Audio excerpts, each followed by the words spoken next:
Hi everybody, Cassandra Chandler here, and I am a USA Today bestselling author of lots of different genres, lots of different books. My writer-versary is coming up, and so for funsies, I took all of my books off of my shelf that are currently published, and I put them in chronological order from when I published them. So anyway, that's actually kind of fun. I might leave them there for a while. But today I'm going to talk very specifically about Perihelion because that is my latest release and I'm very excited about it. I have cards to help me remember what to do. My offspring knows way more about YouTube videos, and so they help me with this. I just published Perihelion and I'm super excited about it. But I actually am super excited about it. There are links in the description and that will tell you where to find it. Screen transition. I think my PA is going to take this video and do something cool here. Okay.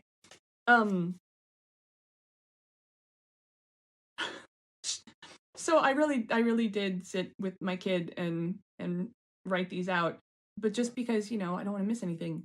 So, key points about Perihelion.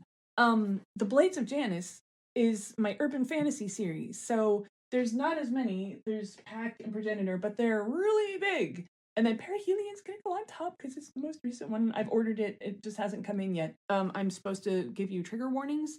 For Perihelion, somebody drowns, and that happens on screen. And there's blood and gore. I'm really kind of mean to these characters. I hero in chapter 2.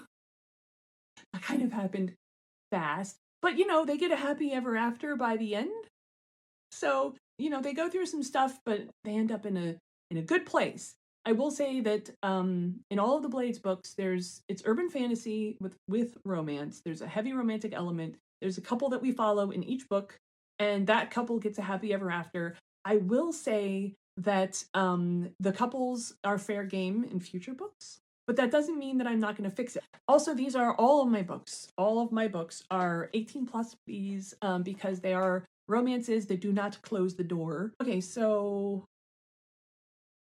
what on earth does this say? Oh yeah, that's fine. Okay, so fun facts and favorite scenes. Okay, so Blades of Janus is a sci-fi, urban fantasy, kind of paranormal mashup, and it's fairy tales where all of the fairy tales are based on real creatures who are aliens or alien hybrids, and a spaceship crashed here thousands of years ago, and everything that was in it escaped into our ecosystem, but not all of them can necessarily survive on Earth. And so they found other creatures to kind of hybridize with.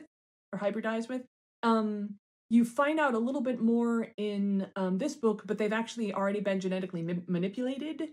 And Earth is very special, which I think I said in Arn? No, maybe Braun.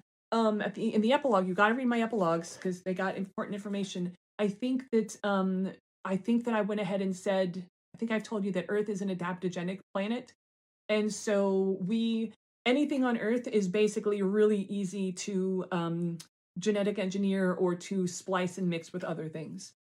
I haven't told you why or how or what that means, but I'll get to it eventually, probably in the books that would be on the stack up here, because that's going to take a minute. And yes, Blades of Janus does exist in the same universe as Homeworld. And I already know the questions, because the first question I asked was, wouldn't the Homeworld aliens be able to detect the other aliens? And yes, they absolutely do. In fact, Cyan has probably studied them at length. But the aliens that live among us with Homeworld, they know that aliens have already, I say in the first book or the second book, it's way down here, that Earth is being colonized without people knowing by lots of other aliens. And I never say how many, I never say which ones. So yeah, they're actually not just talking about Lyrians and Centaurans and stuff, they're actually also talking about Redcaps and Hydra and hive fathers and mothers and all of these things. The Black Shuck. This one is Perihelion's monster of the week is the Black Shuck. I have to go to the outro. Oh yes, now I restate that I see people in videos go like this, but when I watch YouTube, it's actually to the side. The description, wherever it is, the description should have a link to where you can find these. So if this sounds like your thing, I would love for you to join my readers. We have lots of fun. I have a newsletter and a Discord server, and I'm going to put those in I'll put those links in the description too. And if you liked this video, please consider doing a like and subscribe, which I've heard other people say before. So, hey, yeah. I guess that's it. So, see ya. How'd I do, guys? Was that okay? You're doing great, Cass. Keep it up. Yes, this is great. This is great. Cool. I think she's doing pretty good, all things considered. Yes, and if we keep encouraging her, then maybe we won't have to be in videos so much anymore. That'd be cool, but I mean, I like doing the videos. Well, yeah, we're gonna keep doing videos, but just, not all the videos. It's fair.